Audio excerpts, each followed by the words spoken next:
The American campaign against North Vietnam's transport system began on April 3, 1965. In a month-long offensive, Navy and Air Force planes hit bridges, road and rail junctions, truck parks, and supply depots.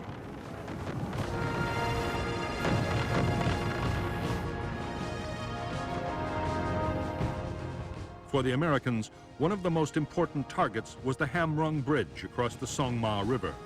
The bridge was a choke point for troops and supplies moving southwards.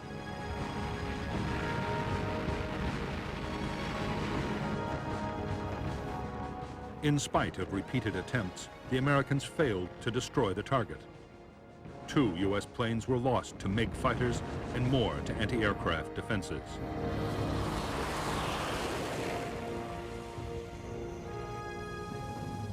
Although the bombing was meant to damage the North Vietnamese military transport system, it also had political aims. It was supposed to pressure the North to stop supporting NLF guerrillas fighting in the South.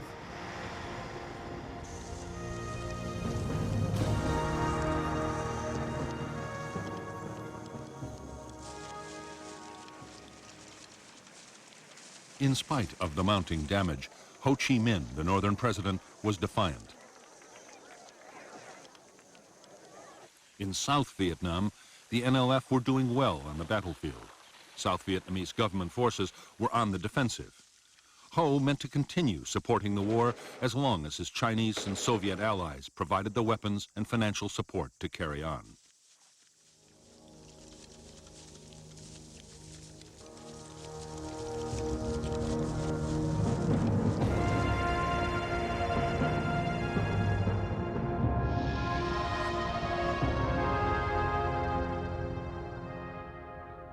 North Vietnam's war materials from the Soviet Union and China came overland by rail or by sea into the major ports of Haiphong, Hon Gai, and Cam Pha.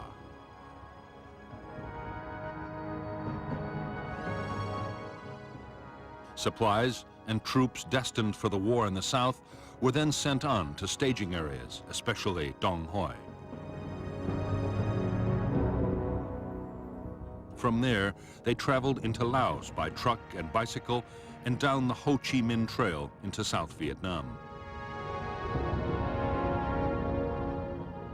More troops and supplies went south by sea.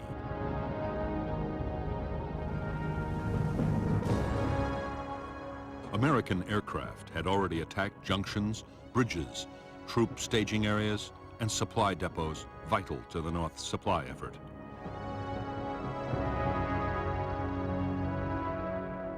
However, the northeast quadrant, with the population centers of Hanoi and Haiphong, would be left alone for the time being, at least.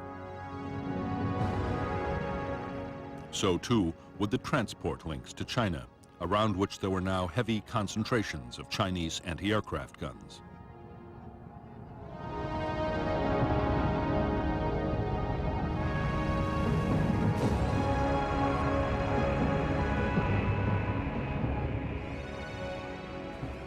As the Rolling Thunder campaign continued, opposition to the bombing grew in the United States and around the world.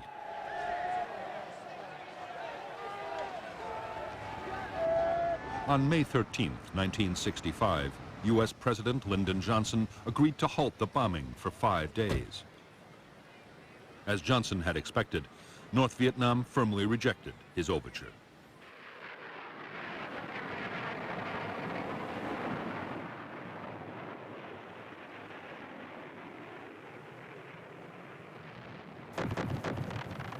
In the months that followed the bombing pause, Rolling Thunder attacks were steadily intensified. Transportation was still the top priority, but the list of targets approved by the White House was steadily broadened. The planes also began to range further north than before.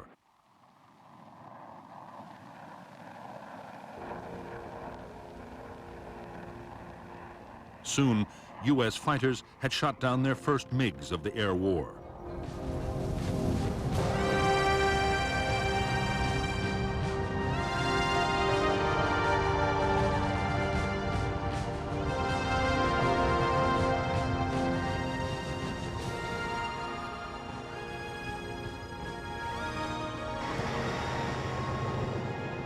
By July 1965, a ring of Soviet-supplied surface-to-air missile batteries surrounded key sites in North Vietnam.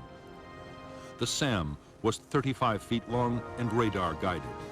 It could hit a target 20 miles away and was one of the most advanced anti-aircraft weapons in the world.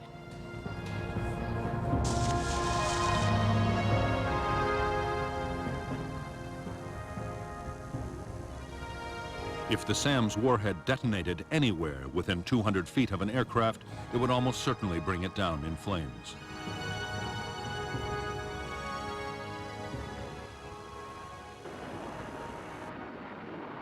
The missile defenses destroyed their first U.S. aircraft in late July 1965. In the coming months, 1 in every 20 SAMs fired would hit its target. By the end of 1965, they had lost 171 planes. For American air commanders, the SAMs were a nightmare. The only solution was to try and stay outside their range for as long as possible.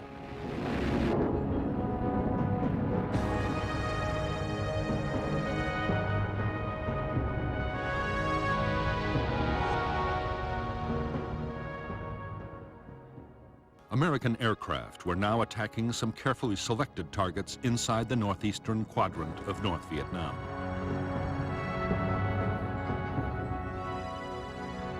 However, they had orders to avoid prohibited zones of 10 miles around the capital Hanoi and 4 miles around the port of Hai Phong.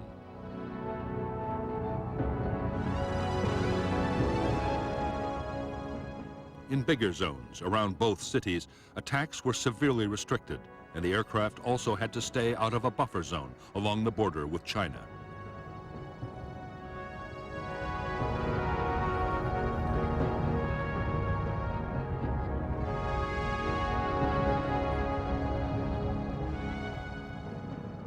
It was in the northeastern quadrant that the North Vietnamese had built up the heaviest concentrations of fighters and anti-aircraft missiles. The Americans knew the operating ranges of the MiGs and the SAMs. Attacking aircraft took elaborate measures to avoid them until the last possible moment.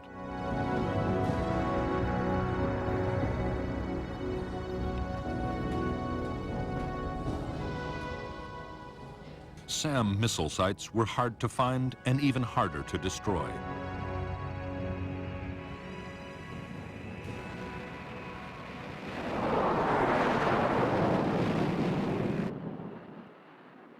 To make the problem worse, those inside prohibited zones around Hanoi and Hai Phong could not be attacked at all.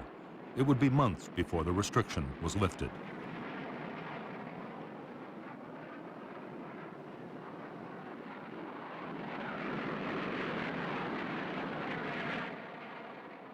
Avoiding SAMs posed its own dangers for American pilots. The missiles were most dangerous to planes flying at 20,000 feet or above. A low-flying aircraft was less at risk, but then it was inside the range of the anti-aircraft guns.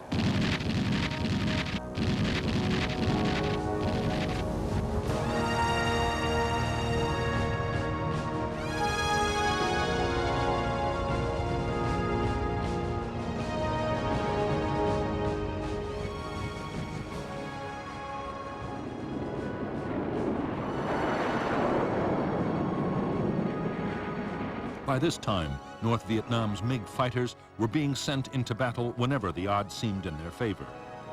Always they fought under strict control from the ground. Their tactics were to approach from behind and above the Americans and then mount a sudden ambush.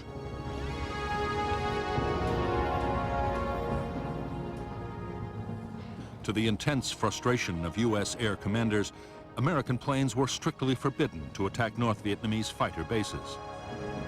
The fear in the White House was that Chinese or Soviet advisors might be killed, provoking retaliation.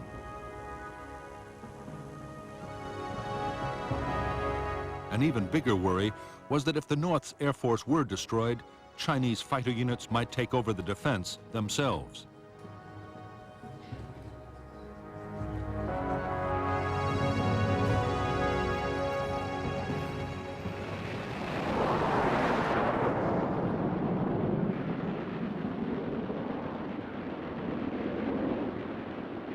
By September 1965, MiGs had destroyed 11 U.S. aircraft in combat, but more than 20 MiGs had been shot down by American planes.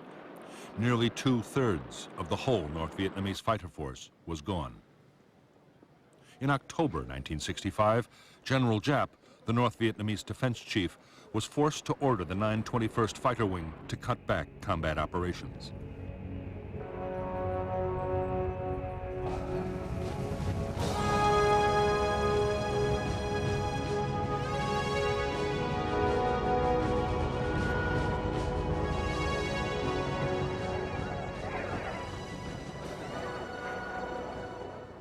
On December 24, 1965, President Johnson announced another temporary halt to the bombing of North Vietnam and offered talks. Meanwhile, the war in the South was gathering pace. By the start of 1966, 184,000 U.S. troops had arrived in country.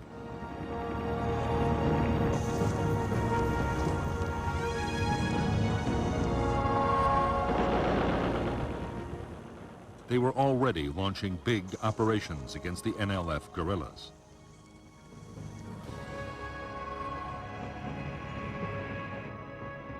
Months before, American leaders had decided that the air war in the South would, if necessary, take priority over operations against the North. Hundreds of transport aircraft and fighter bombers supported American troops. Strike aircraft could be called in by any combat unit in the field.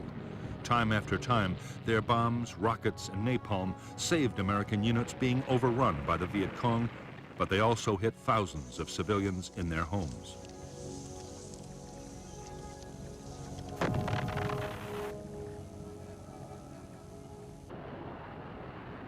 Against Viet Cong troops in the open, tactical fighter bombers were accurate and destructive weapons.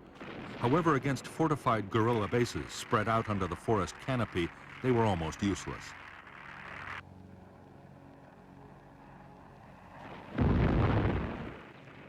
The solution suggested by the U.S. commander in Vietnam, General Westmoreland, was to carpet bomb with B-52s.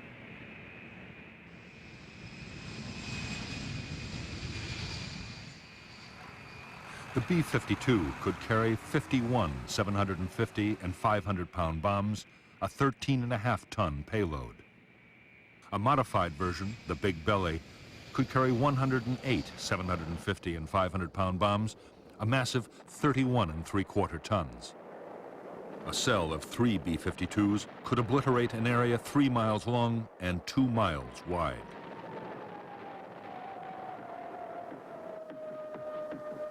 B-52 raids were codenamed Arclight.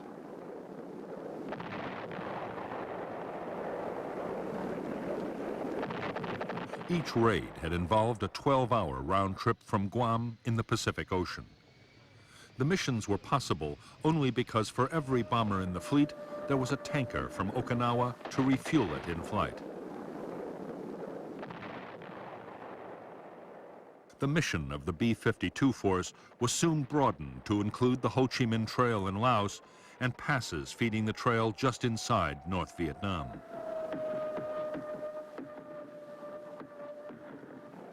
The bombers were also accurate enough to support U.S. troops on the ground. Radar could direct the B-52s to a target day or night up to 200 miles away and tell the crew exactly when to drop their bombs.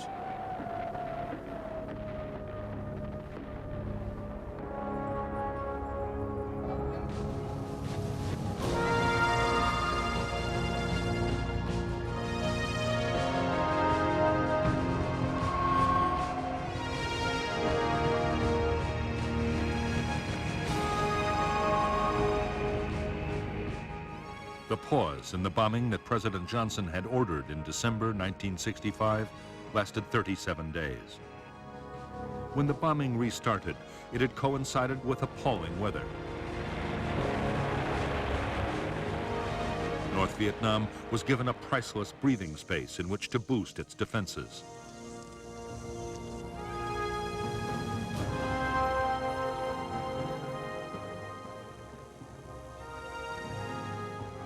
The North's most important installations were now defended by 5,000 anti-aircraft guns.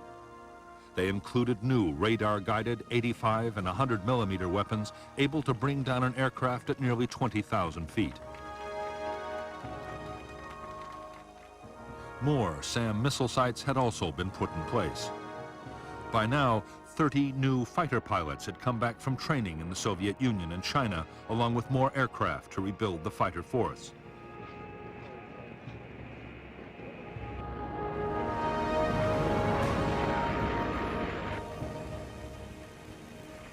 American aircraft losses were now 20 a month over North Vietnam.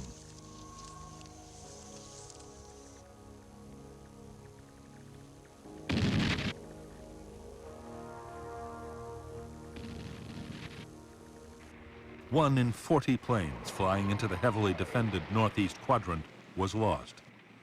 Pilot morale was beginning to suffer. Most were in combat every second day, and some even more often.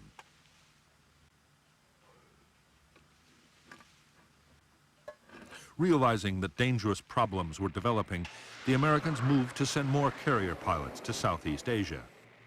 They also overhauled the supply system.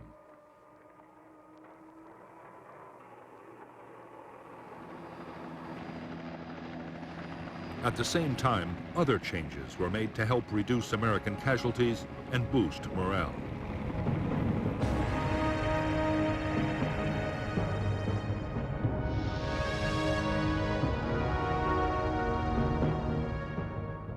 In April 1966, Yankee Station and the carriers of Task Force 77 were moved nearer to North Vietnam.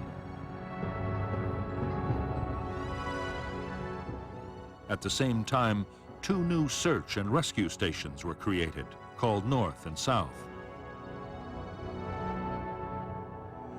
The stations were placed on the routes most used by U.S. strike aircraft.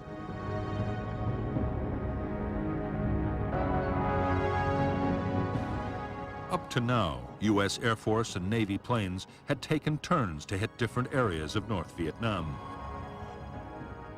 There were always problems of coordination.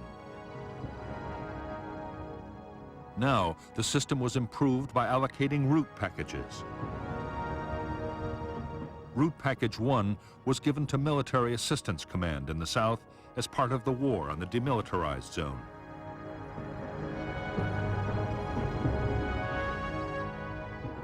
The Air Force was assigned Route Packages 5 and 6A. The Navy concentrated its efforts on the route packages nearer the coast.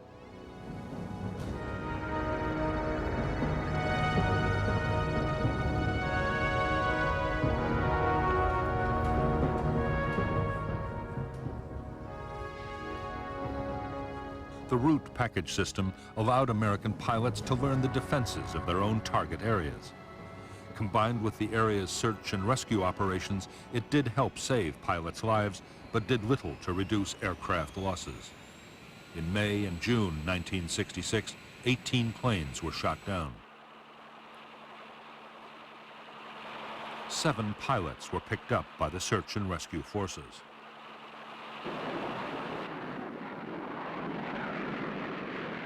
By now, every American raid included attacks to suppress anti-aircraft defenses. Strikes were also supported by a vast array of sophisticated technology.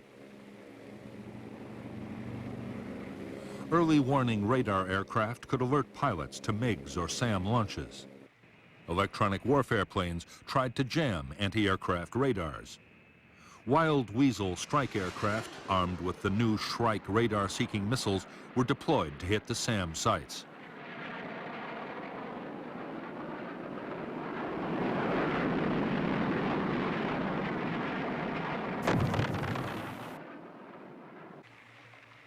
The Americans also had a new and formidable attack aircraft. The A-6 Intruder had the world's most sophisticated electronic navigation and targeting systems.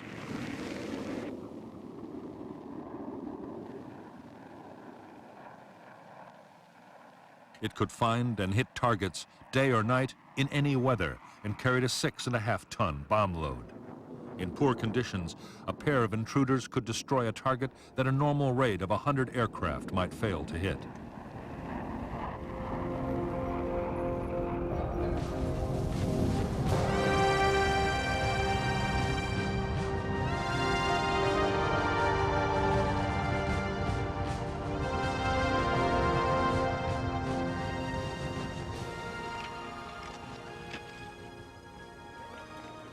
More than a year after Rolling Thunder had begun, North Vietnam's leaders were gaining confidence.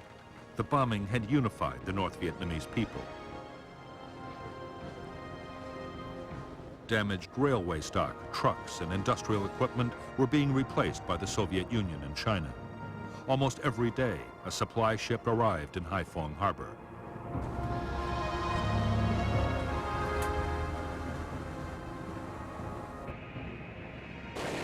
The Soviet Union had also supplied new advanced fighter aircraft, bringing the number of North Vietnamese planes to 70. The MiG-21 all-weather interceptor was able to fly at twice the speed of sound and was highly maneuverable.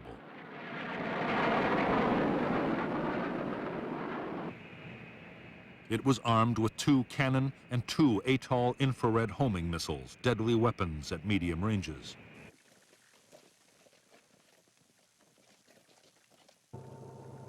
In spite of the American bombing, the North Vietnamese had actually increased the flow of men and supplies to the southern battlefield. Destroyed bridges were bypassed by pontoons and fords, and trucks moved mostly at night.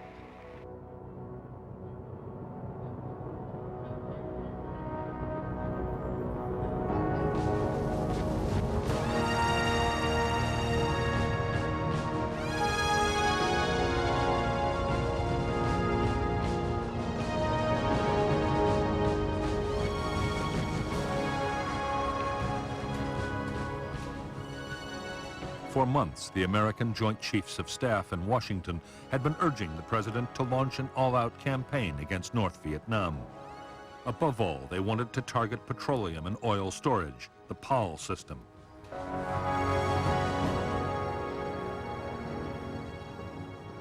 U.S. commanders were confident that an offensive against POL targets would deal a crippling blow to the North Vietnamese war effort.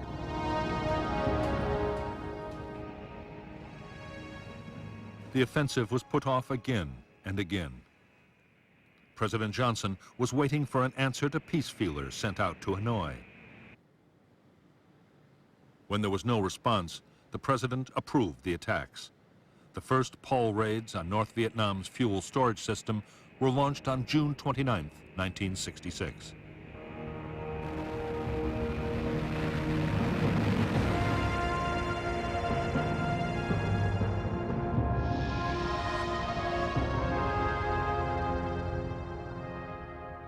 North Vietnam had 13 major oil storage facilities. 2 had already been destroyed and another badly damaged. The new American campaign was launched by U.S. Air Force planes flying from Thailand and by the Navy carriers Ranger, Constellation, and Hancock. In the first strikes, tanks at Hanoi, Haiphong, and Do Song were hit. The following days saw attacks on yet more sites. The remaining facilities and fuel-carrying trains from China were next.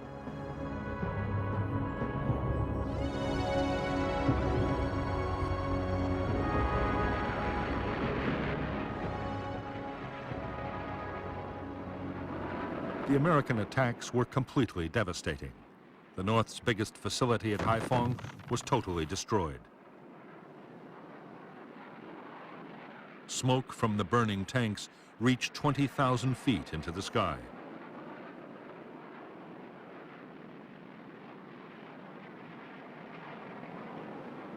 The POL strikes lasted for several weeks. 76% of the designated oil facility targets in North Vietnam's main storage and pumping facilities were wrecked. So were half the barges used to ferry oil from tankers offshore. The reaction from North Vietnam's air defenses was furious. SAMs and anti-aircraft guns were reinforced as the raids went on.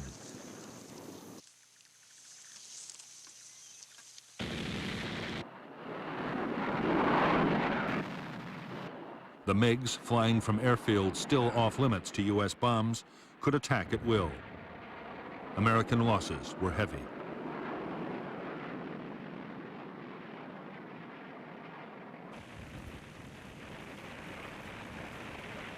In spite of the massive size of the Paul campaign and the heavy cost in downed aircraft, the American raids had a limited effect. The big oil tanks had been destroyed, but long before, the North had dispersed its stocks in smaller tanks and bunkers. Some had been hidden in residential districts, places the Americans might avoid attacking. The Americans launched a massive effort to try and eliminate the dispersed oil stocks.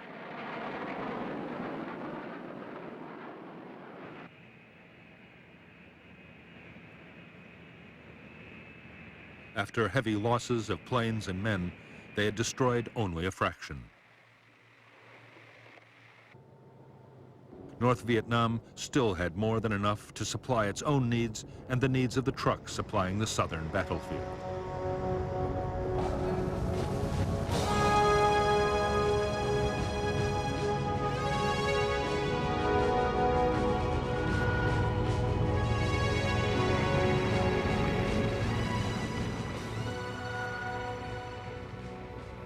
In October 1966, the U.S. Defense Secretary Robert McNamara paid a visit to the American carrier fleet off the shores of North Vietnam. With him was General Wheeler, the chairman of the Joint Chiefs of Staff, and Admiral Sharp, the Pacific Fleet commander.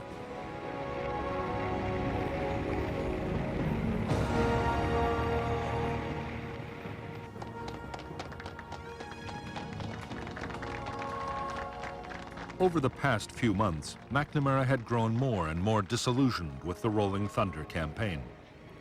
The North Vietnamese still showed no signs of abandoning the war. The failure of the Paul offensive had been the final straw. By now, the cost of Rolling Thunder had soared to $1,247 million, and more aircraft and crew lost every month.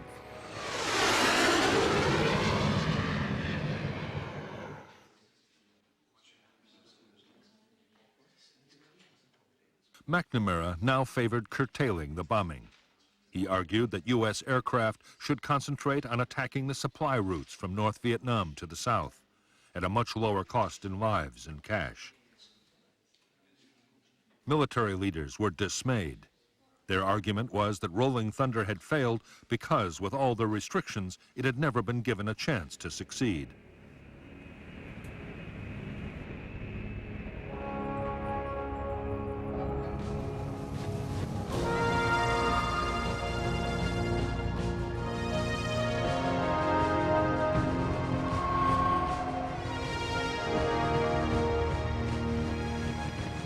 During 1966, as Operation Rolling Thunder intensified, American and Australian warships joined in the campaign against North Vietnam.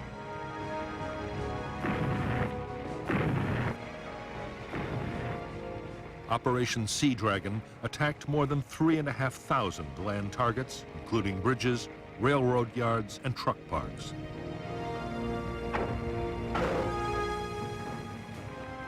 More than 300 coastal defense and radar installations were damaged or destroyed.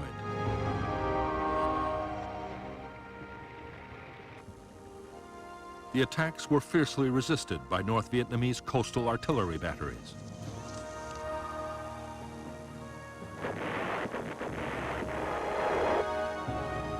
During the 2 years of Sea Dragon attacks, the guns would hit 19 ships. None were sunk, but several suffered serious damage.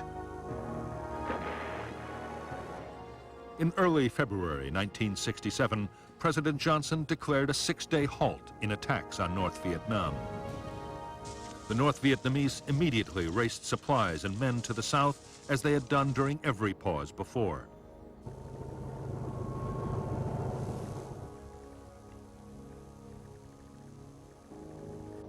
Ho Chi Minh replied to Johnson's offer of negotiations with a demand that the bombing stop completely. Ho made no promise that even then he would talk.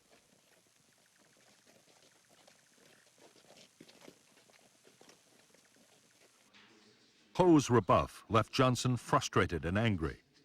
It was now a contest of wills. To increase the pressure on North Vietnam, Johnson sanctioned attacks on a new list of bombing targets.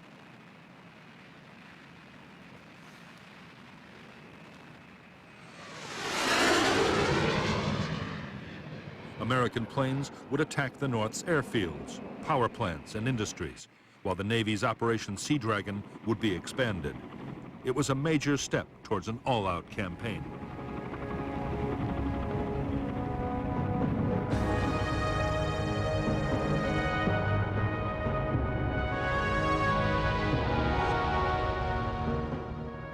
The U.S. and Australian warships of Operation Sea Dragon were allowed to extend operations from 19 to 20 degrees north.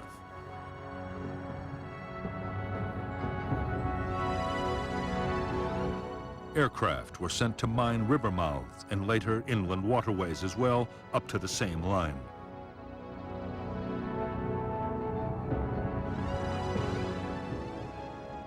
Haiphong Harbor, however, the North's most important port, would not be mined until 1972 to avoid the risk of sinking Soviet ships.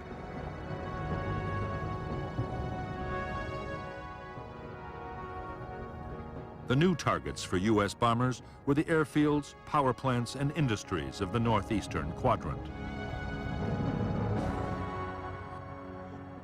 Some targets were inside the previously prohibited zones around Hanoi and Haiphong.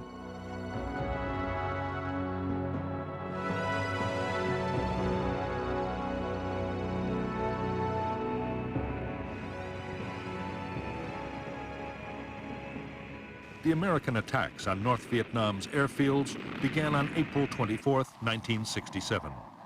By the end of the year, all but one of the North's MiG bases had been hit. The attacks inflicted heavy damage on runways and installations. There were furious air combats over Hanoi and Haiphong as every available MiG was thrown into action.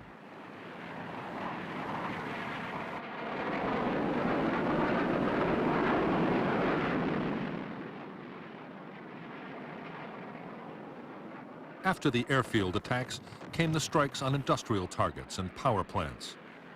32% of the North's electrical power generating capacity was cut, but the remaining plants were adequate to supply most of the North's small industrial plants.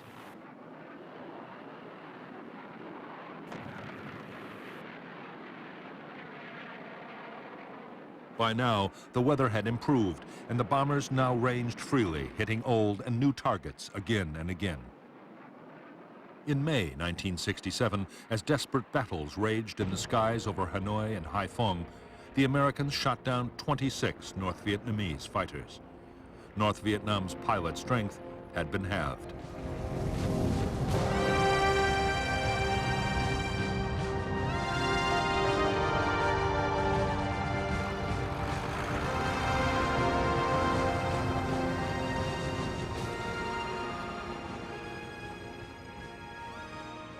While the latest offensive against North Vietnam was still underway, in Washington, a bitter argument was raging about strategy in Vietnam.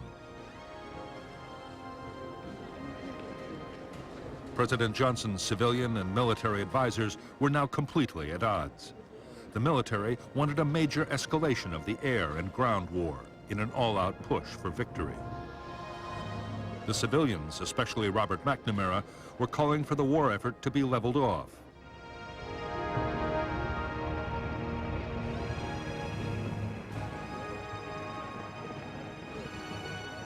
In August 1967, the pressure on President Johnson to side with his military commanders sharply increased.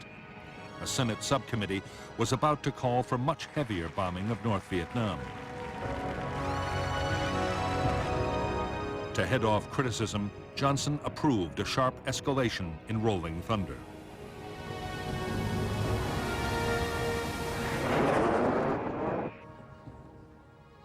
For the Defense Secretary, Robert McNamara, the decision to escalate was the end of the road.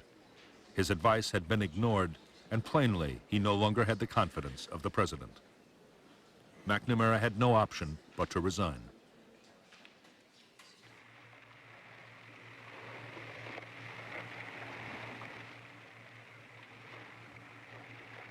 American aircraft now hit a whole list of previously banned targets, including power plants and rail yards inside the Hanoi Circle. The Paul Doumer Bridge linking Hanoi and Haiphong was attacked, and 2 of its spans dropped into the Red River. However, engineers hastily carried out temporary repairs, and the bridge continued to carry traffic until it was hit again in October 1967. Targets inside the Chinese border buffer zone were also hit. American planes attacked to within 8 miles of the frontier. 2 American aircraft strayed into China and were shot down by Chinese MiGs. The attacks of late 1967 were so intense that for a time the northern air defenses ran desperately short of SAMs and anti-aircraft ammunition.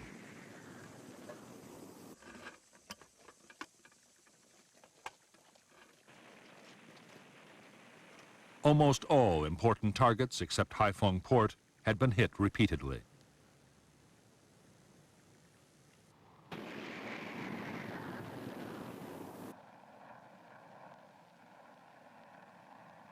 The Americans were now using a new generation of smart bombs, including the Walleye television-guided weapon, which had been operational in Vietnam since 1966. It took many fewer aircraft to destroy a target, which meant in theory that precision attacks could be made, even in densely populated areas. There was little the North Vietnamese air defenses could do to stop the havoc. However, northern leaders still had no intention of giving in to U.S. demands. In their view, the best way of stopping the bombing was to win the war in the South in the shortest possible time.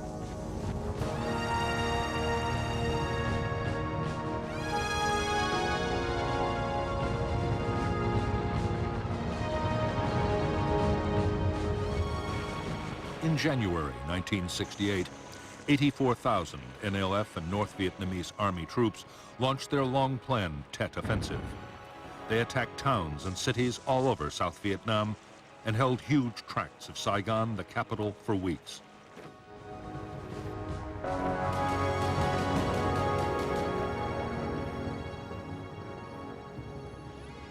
In the end, the Tet Offensive was a military disaster for the Viet Cong. 40,000 were killed in more than a month of savage fighting. However, in a way that had never been planned, the offensive was a political triumph.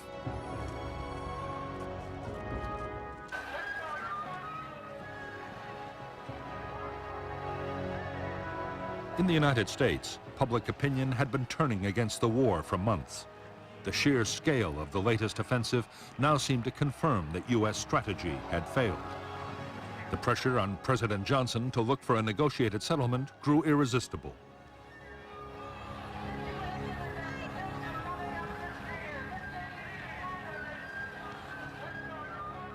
On March 31, 1968, Johnson announced that as a goodwill gesture, he was restricting the bombing campaign to the extreme south of North Vietnam. American sons in the field far away. On April 3rd, Hanoi radio announced that if bombing ceased unconditionally, the talks could begin.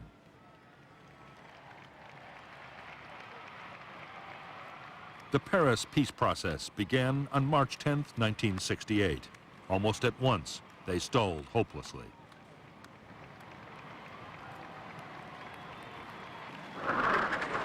Meantime, U.S. aircraft and warships continued to attack transportation targets below the 20th parallel.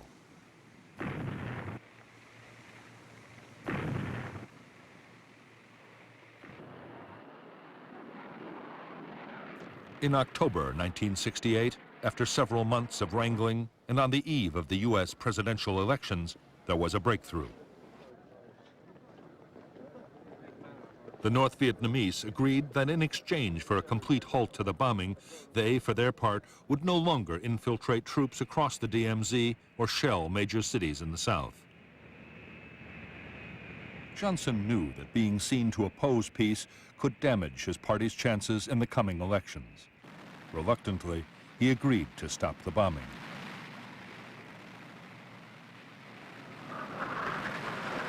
Operation Rolling Thunder came to an end on November 1st, 1968, after 3.5 years. The campaign had cost more than 900 American aircraft. 818 pilots were dead or missing, and hundreds were in captivity.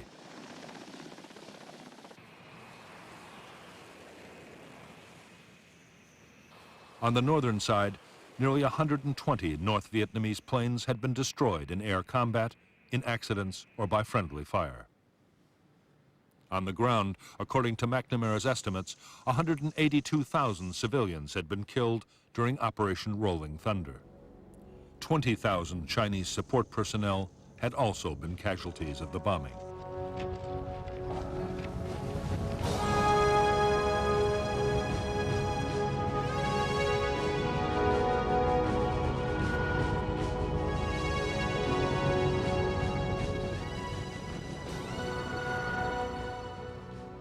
With the end of Rolling Thunder, North Vietnam immediately set about rebuilding its shattered transport system.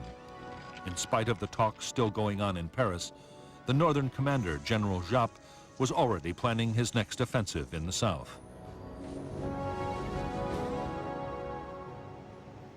He sharply increased the flow of supplies and men down the Ho Chi Minh Trail. With thousands of U.S. aircraft and pilots no longer tied up attacking North Vietnam, U.S. commanders could concentrate massive air power on Laos. The main aim was to find and destroy the truck convoys moving south. Special forces teams had always scouted into Laos to guide attack aircraft onto targets. But by this time, the U.S. had also deployed the world's most sophisticated electronic surveillance system.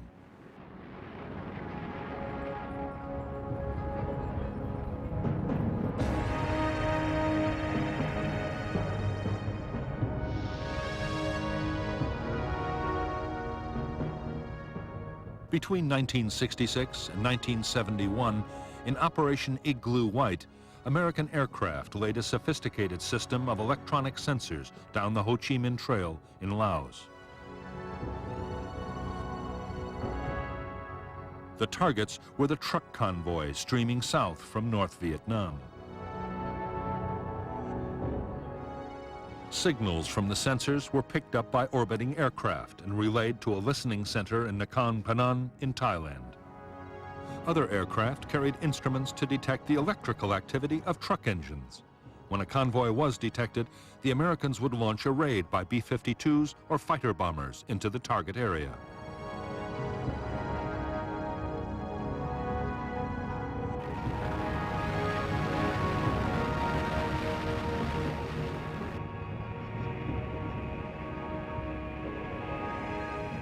In 1968 alone, U.S. strike aircraft flew 88,000 strikes against targets in Laos. The planes dropped high explosives, cluster bombs, and mines. They were also equipped with new, highly accurate laser-guided bombs.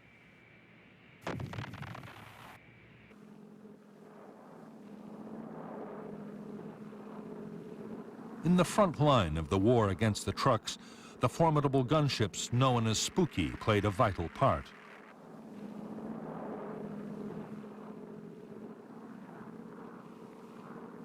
The gunships carried 3 miniguns, each able to fire 6,000 rounds a minute.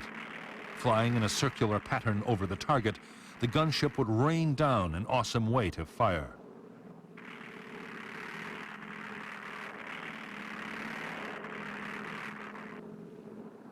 In 1969, the gunships alone claimed more than 10,000 trucks destroyed.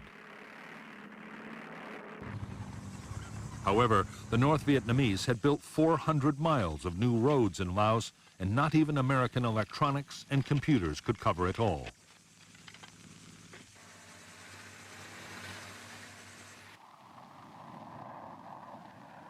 Still, U.S. aircraft would drop 750,000 tons of bombs on Laos, 10 times the weight dropped on Japan in World War II.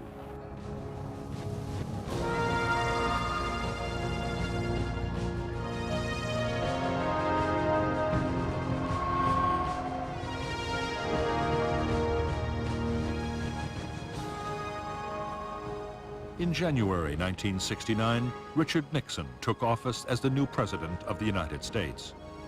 Nixon had promised to achieve what he called peace with honor.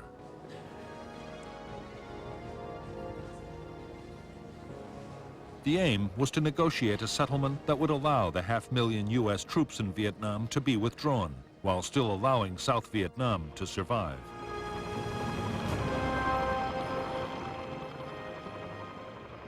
The American plan was to prepare the South Vietnamese to take over their own defense. Officials called it Vietnamization. The regular armed forces would be built up to over 420,000 men. They would get modern weapons, including large numbers of tanks, guns, and aircraft.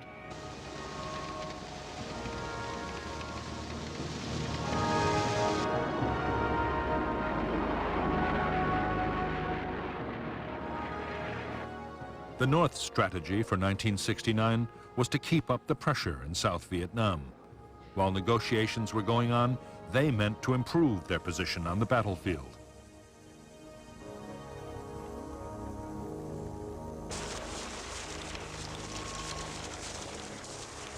On the 22nd of February 1969, in a major offensive, assault teams and artillery attacked American bases all over South Vietnam, killing 1,140 Americans. At the same time, in an echo of Tet a year earlier, 100 towns and cities were hit. The American reaction was swift. Arc-light strikes by B-52s were launched on guerrilla base areas. Armor-piercing bombs dropped from 30,000 feet annihilated bunker and tunnel complexes.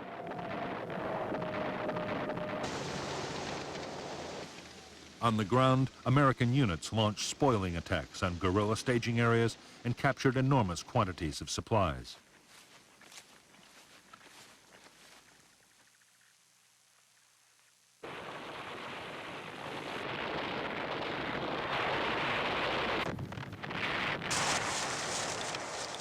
The heaviest fighting was around the capital, Saigon, but fights raged all over South Vietnam.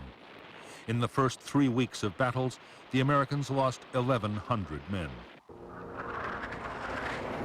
However, American artillery and air power overwhelmed the Viet Cong offensive.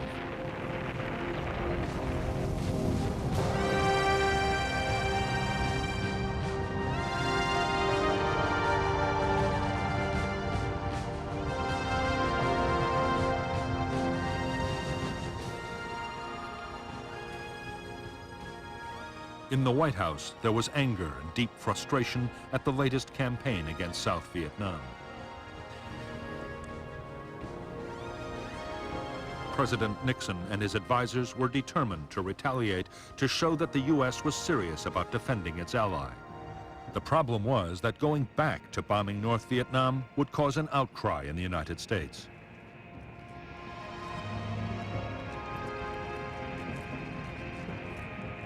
Nixon's plan was to bomb Viet Cong staging areas in Cambodia.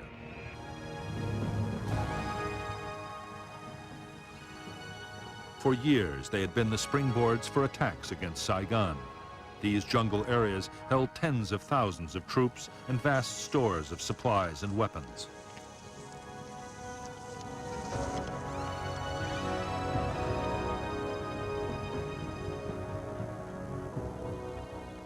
But Washington had forbidden U.S. forces to attack the Cambodian bases. Legally, Cambodia was a neutral state, and there was a risk that American action could draw Cambodia into the war. However, Nixon did not mean to hold back. Operation Menu, the bombing of Cambodia, was to be kept a strictly guarded secret. Menu, so called because the first attack on Base Area 354 had been decided at a breakfast briefing at the Pentagon. Subsequent targets were given the names lunch, snack, dinner, dessert, and supper, respectively.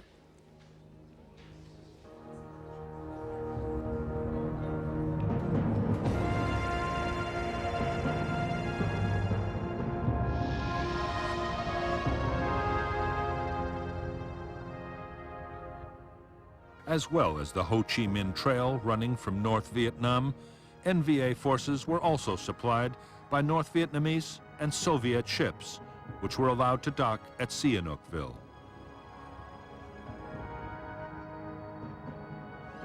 From here, they fed war materials to the main base areas.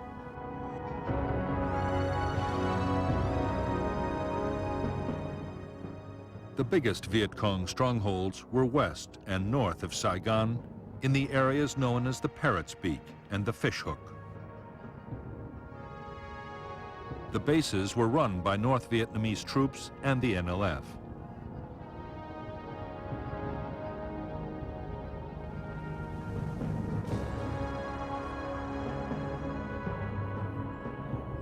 Starting in February 1969, American B-52 bombers from Thailand launched devastating strikes against each of the base areas in turn.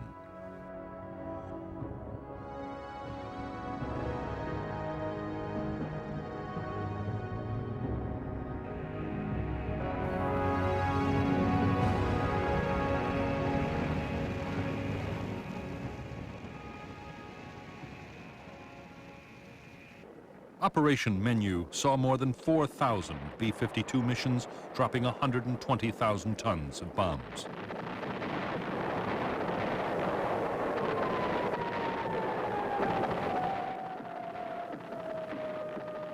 In later campaigns, B-52s supported American and South Vietnamese ground incursions into Cambodia and backed Cambodian government forces against the Khmer Rouge guerrillas. Altogether, in 4 years of bombing, U.S. aircraft would unload more than 500,000 tons of bombs on Cambodia.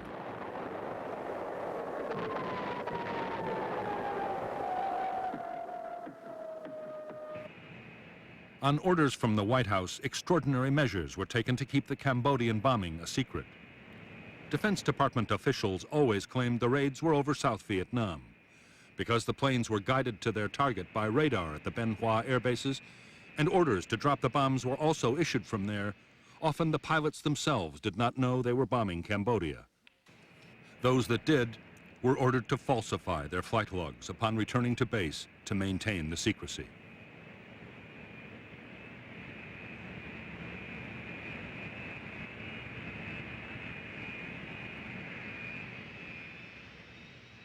In spite of the elaborate precautions, in May 1969, reports of the secret bombing were published in the American press. Nixon was furious. Only recently, the American public had learned of the My Lai massacre, in which over 200 South Vietnamese villagers had been killed by U.S. troops back in 1968.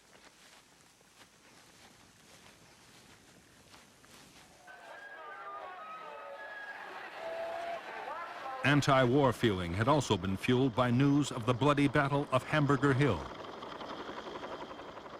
American troops had suffered heavy casualties capturing the hill, only for it to be abandoned later.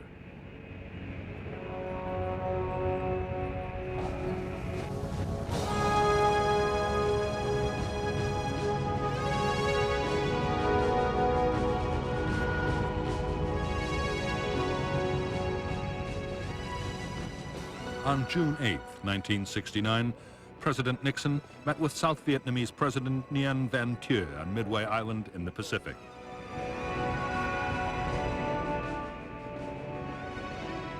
Nixon announced that 25,000 U.S. troops would be withdrawn from Vietnam immediately. The 9th Marines would be the first to head for home.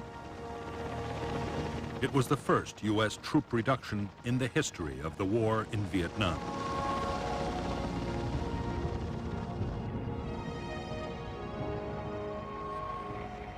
By the fall of 1969, Nixon's initiatives had succeeded in quietening public opposition to the war.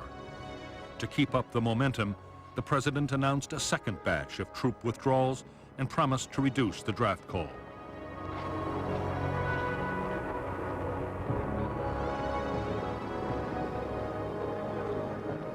In October 1969, an opinion poll gave Nixon an approval rating of 71%, an almost unprecedented figure.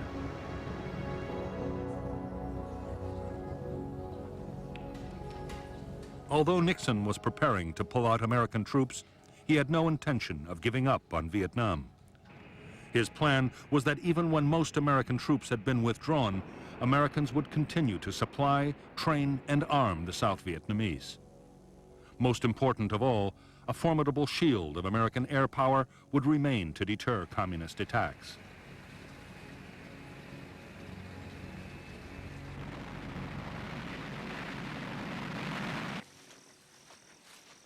As ground combat in South Vietnam fell to its lowest level in 6 years, the prospects for success looked increasingly good in Washington. What U.S. officials did not know was that in North Vietnam, the greatest offensive of the whole war was being prepared. The plan was to use nearly 200,000 troops and hundreds of tanks in a full-scale invasion of South Vietnam.